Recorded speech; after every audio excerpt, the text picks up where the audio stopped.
갈라디아서 3장 1절부터 5절 같이 읽겠습니다. 어리석도다 갈라디아 사람들아, 예수 그리스도께서 십자가에 못 박히신 것이 너희 눈앞에 밝게 보이거늘 누가 너희를 꾀더냐. 내가 너희에게 다만 이것을 알려 하노니 너희가 성령을 받은 것이 율법의 행위로냐 혹은 듣고 믿음으로냐.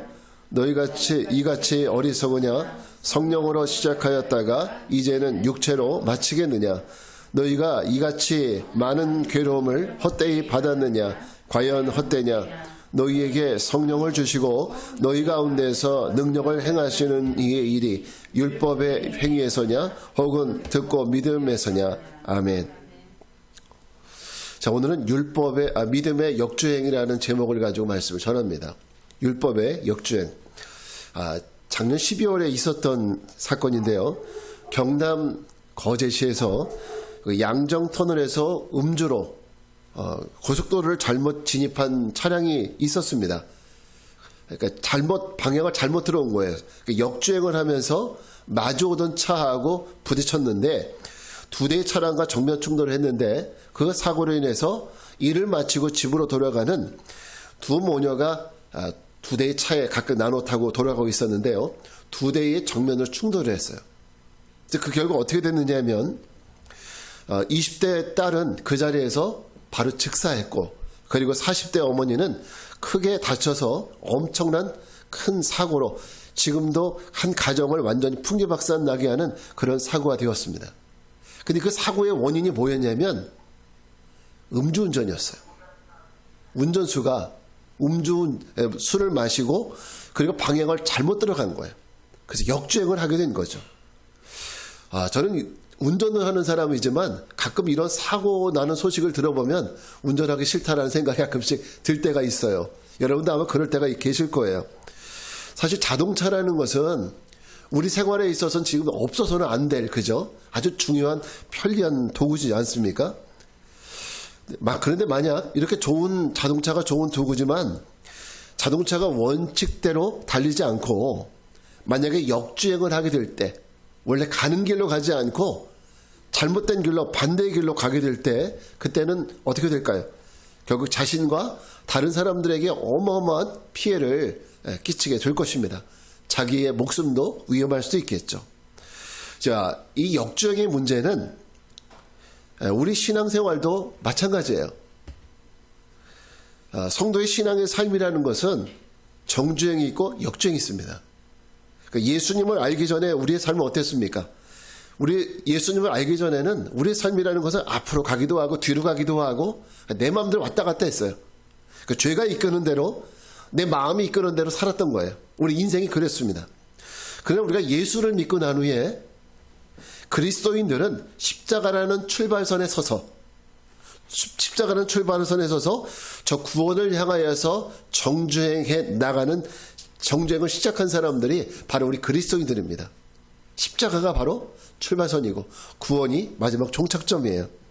그래서 성도의 신앙은요, 예수 그리스도가 말씀하신 좁은 길로 들어서서 좁고 협착하고 찾는 사람들도 적지만 그 길이 구원과 생명의 길임을 믿고 계속 나가는 것이, 이것이 성도의 신앙이에요. 이것이 성도의 길이고 성도가 나가는 우리의 경주입니다. 성도의 경주예요. 오늘 갈라디아서 본문을 읽어볼 때 우리는 신앙생활에서 정주행을 하다가 다시 역주행으로 돌아서는 아주 위험한 천만한 길에 서 있는 이 갈라디아 성도들의 이야기를 듣게 됩니다. 또 그리고 그들을 향해서 권면을 하는 사도 바울의 권면도 같이 듣게 돼요. 갈라디아 성도들은요, 참 특이한 경우예요. 이 사람들은 유대인들이 아니거든요. 이 사람들 이방인들이에요. 하나님을 모르는 이방인들입니다. 근데 그 사람들 특이하게도 바울이 전한 복음을 들었고 그리고 믿었습니다. 그리고 성령까지 받았어요. 자, 여러분, 믿는 자에게 주시는 성령은 어떤 의미가 있는지 아세요? 믿는 자에게 주시는 성령은 기억이 나십니까? 한번 따라 합시다. 믿는 자에게 주시는 성령은 구원받은 증표다. 네, 예수님은, 하나님이요, 우리에게 구원받은 증표를 뭘 주셔요? 성령을 주셨다고 그랬어요. 그러니까 우리가 성령이 내 안에 계시다라고 했을 때는 내가 구원받은 사람이구나라는 이런 확신을 가지셔도 됩니다. 그들은 복음이 부여한 그 구원의 길로 아주 잘 걸어가고 있었어요. 복음을 듣고 믿고 그리고 이 복음의 길로 주님 우리의 구원의 끝까지 잘 걸어가고 있었습니다. 그런데 바울이 잠시 갈라디아를 떠난 후에 유대로부터 올라온 형제들이 있었습니다. 거짓 율법주의자들이죠.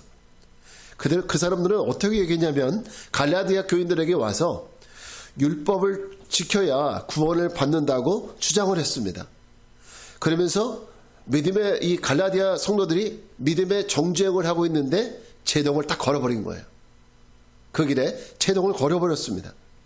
자, 예수님이 주시는 그 믿음을 붙들고 구원을 향해서 정죄행하고 있는 갈라디아 성도들에게 율법주의자들은 뭐라고 얘기했냐면 예수를 믿는 것도 좋다. 그런데 그 외에 율법도 행한다면 더 완벽한 구원을 얻을 수 있지 않겠냐? 이렇게 얘기를 하는 거예요. 예수 믿어. 그건 반대하지 않아. 근데 예수를 믿고 율법도 행하면 그러면 너희가 더 완벽한 구원을 얻지 않겠어? 이렇게 얘기한 거예요. 그러니까 사람들 듣기에 그렇지 하나보다 둘이 더 좋은 거 아니겠어요? 그러니까 그들의 마음이 움직이기 시작한 거죠.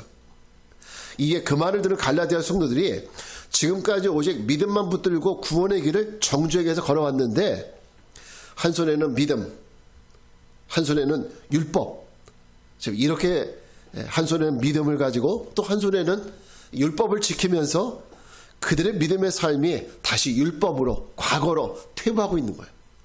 지금 이런 모습을 바울이 보고 있는 것입니다. 여러분 기독교에서 말하는 구원이라는 것이요. 기독교에서 말하는 구원이라는 것이 1차적으로는 죄에서 건진받는 것을 얘기해요. 마치 수영 못하는 사람들 물에 빠졌을 때 건져내는 것을 구해줬다 그렇게 얘기하듯이 우리는 과거에 모두 죄라는 웅덩이에 빠진 사람들이에요. 근데 그 죄에서 건져주신 분이 예수 그리스도 아닙니까? 자, 근데 그 죄가 무엇인지 깨닫게 하지만 그 수많은 사람들의 죄를 자꾸 지적해요. 이것도 죄다. 너 이것도 죄야. 이것도 죄야. 너 이거 죄 아니야? 이렇게 자꾸 죄를 지적함으로 인해서 더 큰 죄의 굴레 속에 갇히게 만든 것이 바로 율법이에요. 율법이 나쁜 거예요? 선한 거예요? 율법은 선한 거랬어요. 왜 그랬습니까? 우리의 죄를 지적해 주니까. 무엇이 옳은지 그른지 지적해 주니까. 그런데 여러분 보세요. 어머니가 딸에게 너 이것도 해, 저것도 이것도 왜 이렇게 저렇게 왜 이렇게 해. 그러면 듣는 사람은 어때요? 짜증나는 거예요. 하나도 하기 싫은 거예요, 진짜. 그게 바로 율법의 굴레예요.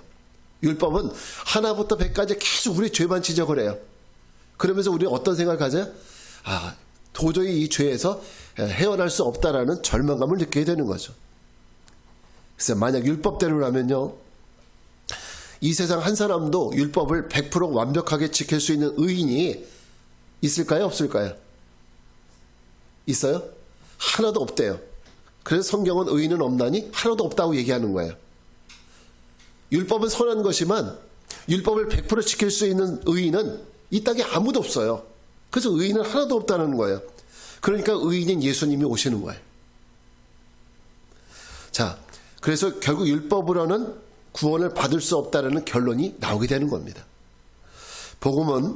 복음은요, 예수님이 제시한 새로운 구원의 길이에요. 율법도 구원의 길이었습니다. 율법도 하나님이 인간에게 주신 구원의 길이었어요. 근데 좀 전에 말씀드렸지만 율법은 우리에게 자꾸 죄를 떠오르게 함으로 말미암아서 오히려 죄의 굴레 속에 갇히게 만들었어요. 오히려 율법의 노예가 되게 만들었어요. 그래서 그 율법으로는 구원받을 수 있는 영혼이 사람이 없다라는 거죠. 그래서 예수님은 새로운 길을, 구원을 받을 수 있는 새로운 길을 제시해 주셨습니다. 자, 율법의 굴레에 갇혀서 더 이상 구원의 길을 갈 수 없는 사람들에게 율법에서 빼내어서, 예수님은 우리를 율법에서 빼내어서 새로운 구원의 길로 걸어가도록 안내해 주셨습니다. 그 길을 걸어가게 하셨는데 예수님이 우리에게 주신 새로운 구원의 길이 뭐예요? 바로 그것을 복음이라고 얘기하는 거예요. 복음. 자, 복음의 길은, 복음의 핵심은 뭐냐면 우리가 율법의 짐을 더 이상 지지 않아도 된다는 거예요. 여러분, 율법을 100% 지켜야 구원을 받는 거예요. 누구나. 율법은 없어지는 게 아니에요. 지금도 율법이 있어요. 율법은 없어지는 게 아니에요. 그런데 우리가 좀 전에 말씀드렸던 대로 율법을 100% 지킬 수 있는 의인이 없다고 했잖아요. 근데 복음의 길은 율법을 너희가 다 지지 않아도 돼. 율법의 짐을 너희가 지지 않아도 돼. 이게 얼마나 복된 소식이에요. 자, 율법을 다 지켜야 구원을 얻지만 그 율법의 모든 요구를 예수 그리스도가 다 이루셨다는 거예요. 율법이 요구하는 A부터 Z까지 모든 소원을 예수님이 다 이루셨고, 그래서 예수를 믿으면 하나님께서 너희가 율법을 다 지킨 것으로 인정해 줄게. 그래서 의롭다 칭해 주시는 거예요. 율법을 다 지켜야 의로운데 예수를 믿으면 예수님이 율법을 다 지키셨기 때문에 율법을 지킨 것으로 인정해 주셔서 너희를 의롭다 칭해 주시는 거예요. 그래서 의인이 되는 거예요.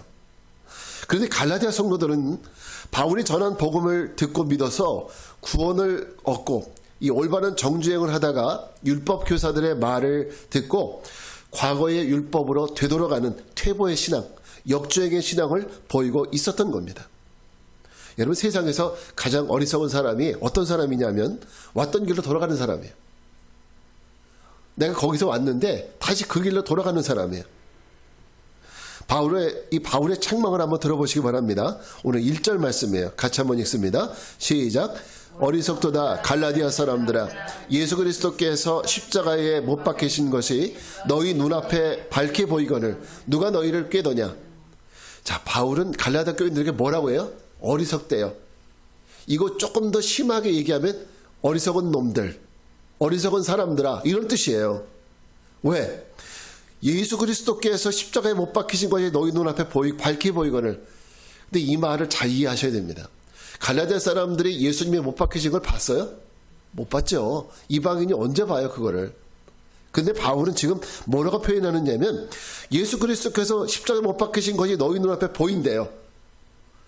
그렇게 너희가 믿고 있다는 얘기예요. 여러분, 믿음이라는 거는요, 저는 여러분 믿음이라는 것에서 좀 이해를 잘했으면 좋겠어요. 어떤 사람들은 믿음을 우격다짐으로 밀어넣으려고 하는 사람도 있어요. 믿으세요. 믿음으로 하면 돼요. 그냥 믿으면 돼요. 믿음으로 하세요. 그게 믿어져야죠. 그죠? 말이 믿음이지 무조건 믿음이 무슨 만능 열쇠처럼 그렇게 믿음으로 하면 된다고 얘기를 하는데, 믿음은 그런 것이 아닙니다. 믿음은 보세요. 오늘 바울이 아주 중요한 얘기를 하는데, 갈라디아 사람들은 예수님을 못 봤어요. 그런데 지금 너희가 그리스도께서 십자가에 못 박힌 것이 너희 눈앞에 보인대요. 이거 무슨 얘기입니까? 우리가 하나님 말씀을 듣고 믿고 우리에게 믿음이 생기면 그 믿음은요, 그냥 듣고 그냥 믿어버리지 뭐, 그렇다고 해주지 뭐, 이런 것이 아니에요. 여러분 그렇게 생각하실 때가 있죠. 성경을 읽고 믿어지지 않는데 목사님 사모님이 그렇다니까 그렇게 생각해 주지 뭐, 이렇게 생각하실 때 있죠. 그게 아니에요. 믿음이라는 것은 내 안에 믿음이 들어오면 그것이 마치 내가 눈앞에 보이는 것처럼 그렇게 여겨지고 보여지는 것이, 이게 바로 믿음이에요. 그래서 히브리서 11장에서 뭐라 그래요? 믿음은 바라는 것들의 실상이라잖아요. 실제로 보여지는 것, 실제로 만져지고 느껴지는 것처럼 믿어지는 것이, 이게 바로 믿음이라잖아요. 그 믿음은 그냥 그렇게 믿어주지 뭐, 이게 아니라는 거예요. 내가 진짜 믿음이 있으면 마치 예수님을 내가 만나서 이야기하는 것처럼 실제적으로 그렇게 느낄 수 있다는 거예요. 그러니까 이 믿음은 그냥 내 의지로 되는 게 아닙니다. 그래서 믿음을 하나님의 뭐라고 그래요? 선물이래요. 그러니까 우리 믿는 사람들은 지금 당장 목사님 믿으세요 하니까 아멘 믿어졌습니다 이런 게 아니에요. 주님이 내 안에 믿음을 주시면 내 믿음 안에서 주님 말씀이, 하나님 말씀이 세상 사람들은 믿어줄 수 없는 그런 이야기를 할지라도 그 말씀이 내 안에서 실상으로 믿어지게 된다는 거예요. 보여지고 느껴지고 만져지고 깨달아질 수 있는 그럴 만한 믿음으로 우리가 변해질 수 있다는 거죠. 작은 말 한마디에 마음이 흔들리고 변해버린 것에 대해서, 그런데 바울은 갈라디아 교인들을 책망하고 있는 것입니다. 너희에게 그렇게 믿음이 있었는데, 만져지고 보여지고 이렇게 할 만큼 그런 믿음이 있었는데 이제 와서 다시 퇴보한 이 어리석은 사람들아 하면서 책망하고 있는 거예요. 여러분, 옛날 성문 영어 문법책에 보면 이런 문장 나온 거 기억하세요? A pen is a mightier than a sword. 발음이 좀 시원찮았나요? 이게 무슨 뜻이냐면, 펜이 검보다 강하다. 들어보신 적 있죠? 글이 검보다 강하다. 이 영어 문법책에 나오는 거였습니다. 자, 이 갈라디아 교인들이 무너진 것이 뭐였습니까? 그들이 칼을 들여대고 율법을 믿으라 그랬어요? 아니요, 말 한마디예요. 말 한마디가 그들을 완전히 송두리째 무너뜨린 겁니다. 이 말의 능력이에요. 말의 능력은 칼로 사람을 찌르는 것보다 그 능력을 발휘한다는 뜻이에요. 자, 이 말처럼 칼이나 총으로 사람은 죽일 수 있지만, 사실 칼이나 총은 사람을 죽일 수 있지만 그 사람의 마음까지 꺾을 수는 없는 거예요. 그죠?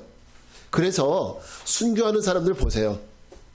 아무리 창을 들여대고 칼을 들여대도 예수님을 향한 그 마음은, 믿음을 꺾지 못하잖아요. 그러니까 그들이 결국 순교하는 거예요. 마음을 못 꺾으니까. 그러나 여러분, 말은 사람의 마음에 깊은 상처를 남겨요.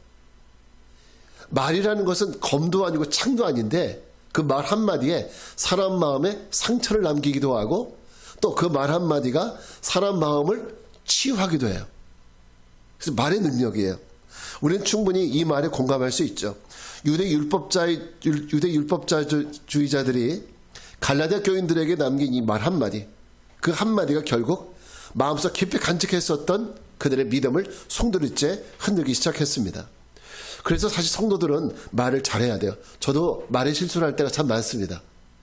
그래서 참 주의하려고 많이 노력을 해요. 여러분, 그래서 성도들은 어떤 말을 해야 되느냐? 사람을 살리는 말을 해야 돼요. 말을 하더라도 축복의 언어, 칭찬의 언어, 이런 말들을 많이 해야 됩니다. 근데 그런 말은 세상 말이 아니라 복음밖에 없어요. 생명을 살릴 수 있는 언어, 말은요, 복음밖에 없어요. 여러분이 인사치레나 칭찬은 잠시 기분은 좋게 할 수 있지만, 그러나 그 사람의 생명을 살릴 수는 없어요. 그 칭찬이. 그러나 복음을 전한다면, 복음은 그 한마디가 한 영혼을 살릴 수가 있어요. 그러니까 우리는 어떤 말을 해야 돼요? 사람을 기분 좋게 만드는 칭찬보다는 복음의 말, 예수님을 전하는 이 복음의 말을 해야 됩니다. 전도자 무디 선생의 유명한 일화 가운데 이런 이야기가 있습니다. 매일 한 번씩 전도하기로 작정을 했었어요, 무디 선생님이. 그런데 어느 날 밤에 잠들기 전에 갑자기 이제 기도하다 보니까 오늘은 전도를 하는 걸 잊어버렸어요. 우리 그럴 때 있잖아요. 전도하는 거 잊어버릴 때. 잠을 못 자고 서둘러서 밖으로 나와서 누가 지나가나 쳐다봤더니 저쪽 길 건너편에서 웬 사람이 어슬렁어슬렁 거리더래요. 남자 한 사람이. 그래서 그 사람을 향해서 소리 질렀습니다. 여보시오, 예수 믿으시오. 예수 믿으면 구원받습니다.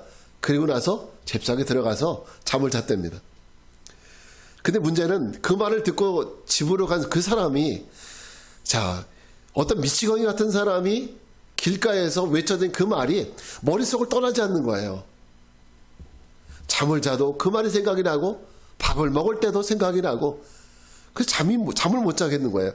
그래서 저 사람이 한 말이 무슨 뜻일까 궁금해서 잠이 안 와서 그 다음 주일날 교회 나가서 예배를 드리고 목사님께 물어봤습니다. 목사님, 어떤 미친 사람이 나한테 이런 얘기를 하는데 이게 무슨 얘기입니까? 목사님의 얘기를 듣고 복음을 받아들이게 되고 그 사람은 예수를 영접하고요, 구원을 받게 되었다는 얘기예요. 아무것도 아니죠. 그냥 짤막한 한마디예요. 여보시오, 예수 믿으시오. 그 한마디가 그 사람을 살리는 이런 기회가 되었습니다. 오늘 이 바울의 심정을 저는 이해할 수 있을 것 같아요. 바울의 심정. 사실은 성도들 가운데 물론 아무런 방해 없이 장애 없이 예수를 믿는 사람도 있지만은 되게 많은 분들이요, 가족들의 반대를 무릅쓰고 예수를 믿는 사람들 참 많이 있어요. 특히나 제가 처음 예수를 믿을 때만 하더라도 저희 아버지가 나가는 거 굉장히 반대를 많이 했었습니다. 왜냐하면 제사를 지내야 되는데 집에서 그걸 못하게 하잖아요. 예수 믿는 사람들이 제일 힘들어하는 것 중에 하나가 바로 그거 아닙니까? 제사 문제 이런 것들. 저희도 그랬습니다. 굉장히 힘들었었어요.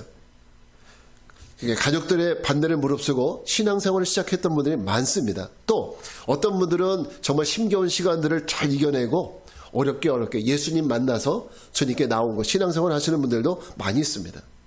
그런데 이렇게 어렵게 신앙생활을 시작했으면 여러분 그 열매를 좀 맺어야 될 거 아니에요. 구원을 받는 그 순간까지 예수님 잘 믿고 신앙생활 승리하면 얼마나 좋겠습니까? 그런데 그러지 못하고 중간에 다시 불신앙으로 역주행해 가시는 분들을 보면은 정말 저도 오늘 바울의 마음이 이해가 돼요. 특히 목회자로서 이해가 됩니다. 개인적으로는 마음의 변심으로 교회를 떠나기도 하고, 그리고 코로나 핑계대고 교회 안 나가기 시작하시는 분들 참 많습니다. 또 내 신앙 내가 지킬 수 있어요 하면서 그냥 나는 내버려 두세요 하면서 교회 안 나가시는 분도 있고, 이런 이유 저런 이유로 여러분 신앙에 역주행을 하시는 분들이 참 많이 있는 게 코로나 이후에 지금 현재 오늘 우리의 모습이에요. 우리 크리스찬들의 모습이에요. 그분들은 안타깝지만 자신은 만취해서 운전을 하고 있으면서 자기는 스스로 정주행하고 있다고 믿어요. 보통 술 취하신 분들이 어떻게 생각하세요? 막 차는 삐뚤삐뚤 왔다 갔다 하는데 자기의 생각은 어때요? 차가 똑바로 가는 것 같이 느껴지는 거예요. 그게 음주운전 하시는 분들의 특징이에요. 이분들도 마찬가지예요. 목회자가 볼 때 정상적으로 신앙생활 하는 분들이 볼 때는 저 사람의 신앙은 비정상이야. 근데 본인은 어떻게 생각하냐면 나는 정상적으로 신앙생활 한다고 생각하고 있어요. 잘못 믿고 있는 거죠. 실제로는 역주행하고 있는 겁니다. 전도하다 보면 코로나 때 교회를 떠나와서 코로나 시작하면서 교회 나와서 지금까지 집에 안 들어가신 분들 계세요. 교회로. 여러분 앞에서 차량 역주행이 얼마나 위험한 일인지 말씀드렸지 않습니까? 음주운전하고 역주행하면 결론은 뭐예요? 큰 사고가 나고 죽을 수도 있어요. 그래서 신앙의 역주행도 마찬가지입니다. 그 결론은 어디에 이릅니까? 역주행하면 그 결론은 사망에 이르게 되는 거예요. 그래서 바울이 3절에서 뭐라고 얘기했는지 들어보시기 바랍니다. 3절에 같이 읽습니다. 시작. 너희가 이같이 어리석으냐? 성령으로 시작하였다가 이제는 육체로 마치겠느냐? 여러분 여기서 바울이 직접적인 표현은 안 했지만 육체로 마치겠느냐? 이 표현이 무슨 뜻인지 아세요? 육체로 살다 결론은 뭐예요? 심판이고 사망인 거예요. 즉 바울이 그렇게 약간 부드럽게 표현한 것뿐이지 너희 육체대로 그렇게 살면 너희 죽는 거야. 심판당하는 거야. 지옥 가는 거야. 이 얘기하는 거예요. 이 한마디 속에 들어있는 의미 우리가 잘 새겨봐야 합니다. 또 4절에서 뭐라고 얘기하느냐면 4절 같이 읽습니다. 시작. 너희가 이같이 많은 괴로움을 헛되이 받았느냐? 과연 헛되냐? 자, 믿음을 떠나서 율법을 따르려는 신앙의 역주행은 아주 잘못된 일이고, 만약에 이렇게 신앙의 역주행을 한다면은 지금까지 너희들이 해왔었던 모든 신앙의 노력들, 예수를 믿으려고 지금까지 살아왔었던 모든 들였던 시간, 물질, 또 예수 믿기 위해서 받았던 고난, 노력, 이 모든 것들이 뭐가 돼요? 다 헛된 일이 된다는 거예요. 다 헛된 일이 된다는 거죠. 차라리 그럴 바에는 처음부터 예수 안 믿고 내 마음대로 살다가 지옥 가는 거나, 또 이렇게 정죄행을 하다가 역죄행을 해서 결국은 망하는 거나 결론은 똑같은 거예요. 그러니까 바울이 하는 얘기는 그러니까 마음대로 살지 왜 믿어 이런 얘기하는 것이 아니라 다시 길을 고쳐서 정죄행을 하라는 겁니다. 올바른 길로 가라는 거예요. 여러분 공든탑이 무너지라는 말이 있지만 공든탑이 진짜 무너진다면 얼마나 허무하겠어요.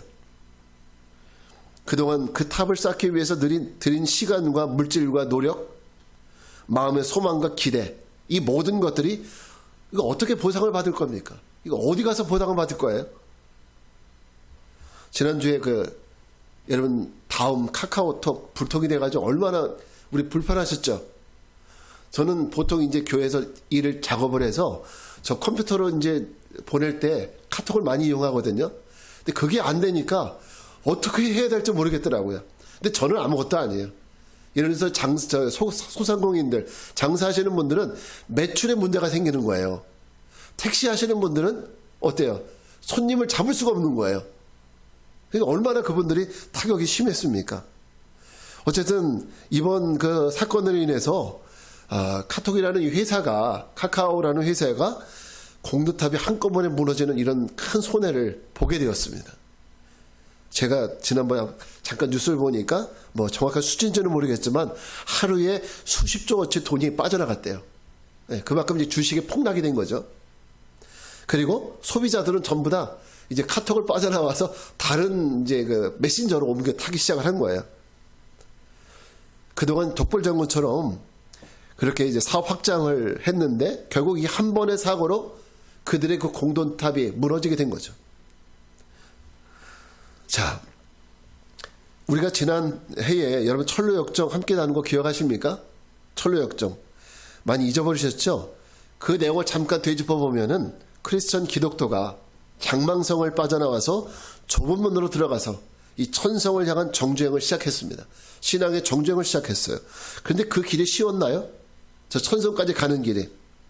그 길에 여러 사람을 만났습니다. 세상의 현자도 만났고, 그리고 의심씨, 태만씨, 거만씨, 고집씨,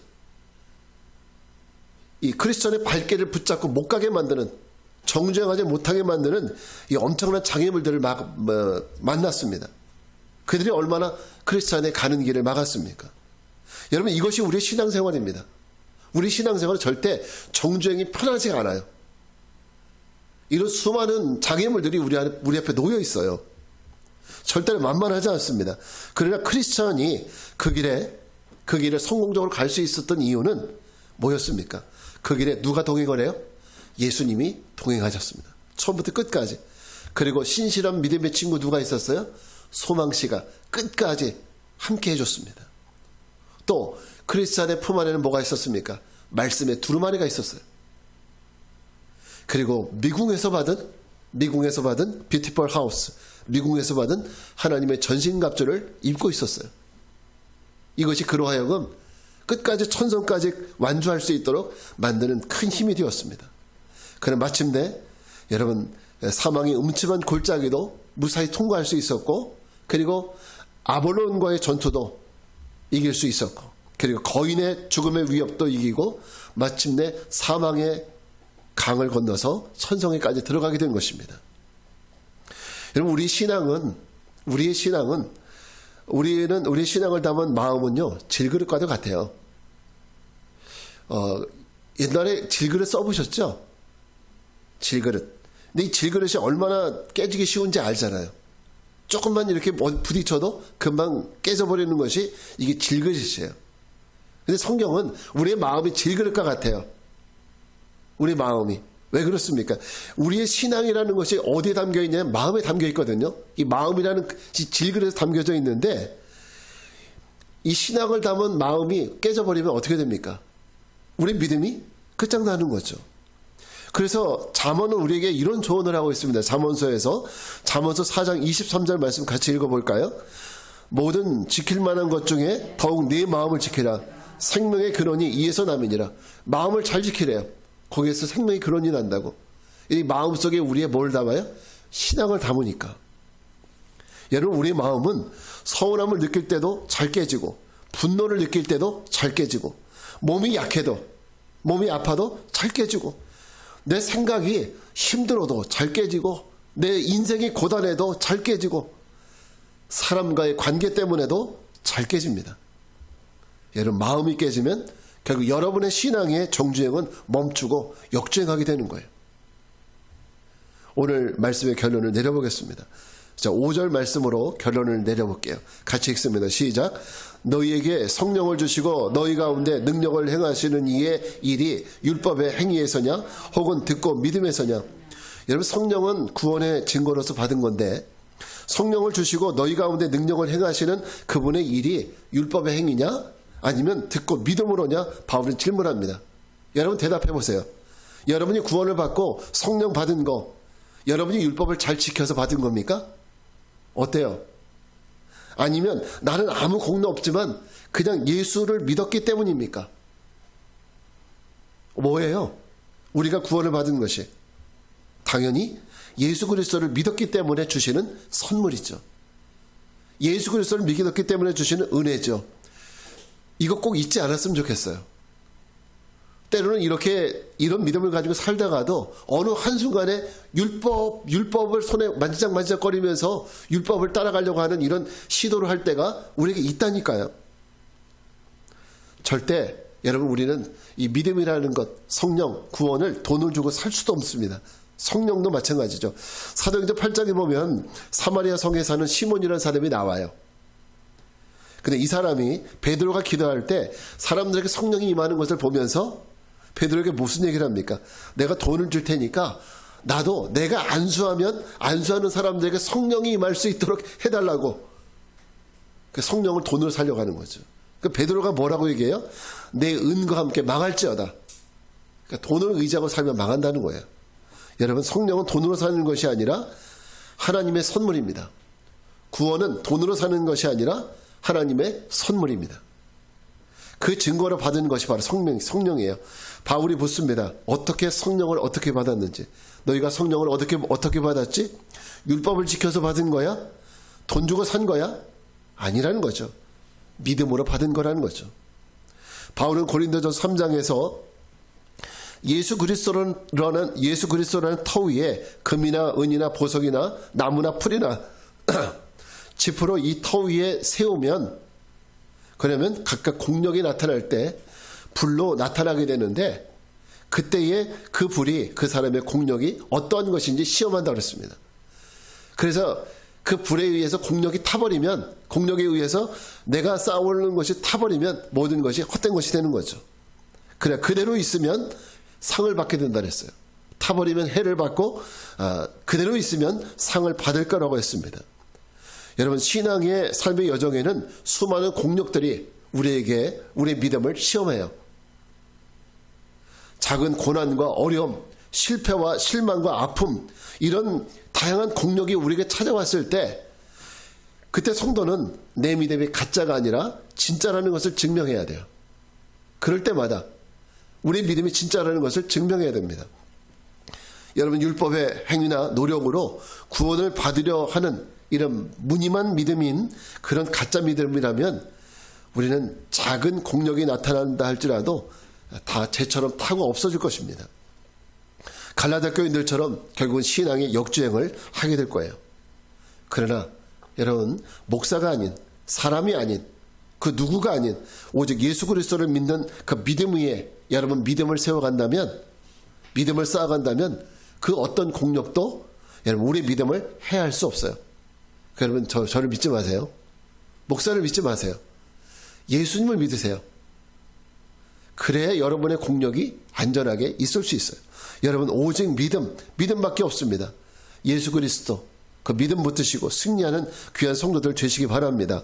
또 그 믿음으로 예수 행복 축제 열심히 전도하고 또 그 믿음을 누군가에게 전해주어서 그도 구원에 이르게 하는 이런 귀한 은혜가 있기를 바랍니다.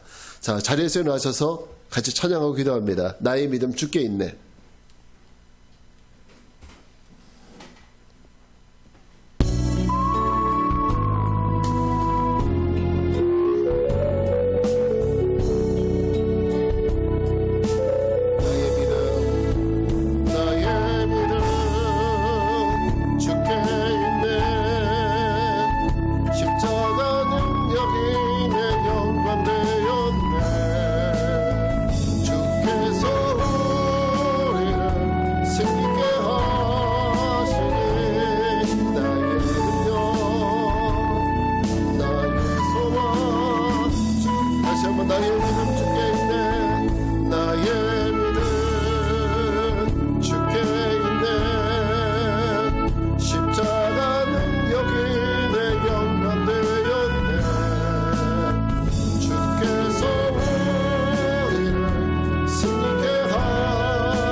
벗어나서 위험한 역정을 하는 분들도 있습니다.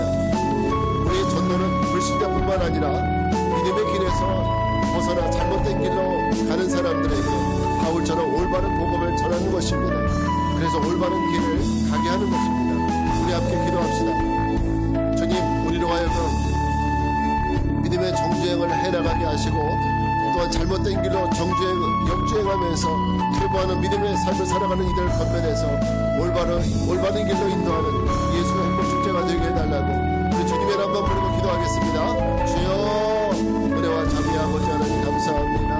아버지 하나님, 우리가 오늘 믿음의 정주행을 해나가는 사람들이 하나님 갑자기 그 어떤 일로 말미암아서 역주행을 하게 될 때 그의 운명이 어떻게 될지 같이 나눠봤습니다. 그렇습니다. 우리가 구원 얻는 것은 오직 예수 그리스도를 믿는 그 믿음 위에서 구원을 받게 됨을 믿습니다. 하나님, 우리가 오는 것을 알게 도와주시옵시고 절대로 우리가 나의 율법으로 나의 공로로 구원을 얻려고 하는 이 모든 시도들을 버리게 하시어서 오직 예수 그리스도 한 번만을 믿고 나가게 도와주시고 그 믿음을 아버지를 주변 사람들을 증감해 나갈 수 있도록 인도하여 주시옵소서. 오직 주님 자체해 주시기 원합니다. 오직 하나님의 은혜를 충만케 하여 주시옵시고 인도하여 주시옵소서. 오직 주님의 영광이 나타나게 하여 주시옵소서.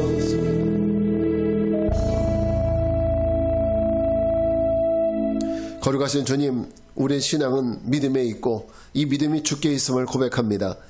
믿음의 길에서 역주행하는 사람들을 불쌍히 여기시며 저들의 마음을 다시 돌이켜 주옵소서. 우리의 전도가 이들에게 올바른 길을 제시하는 예수 행복 축제가 되게 하옵소서.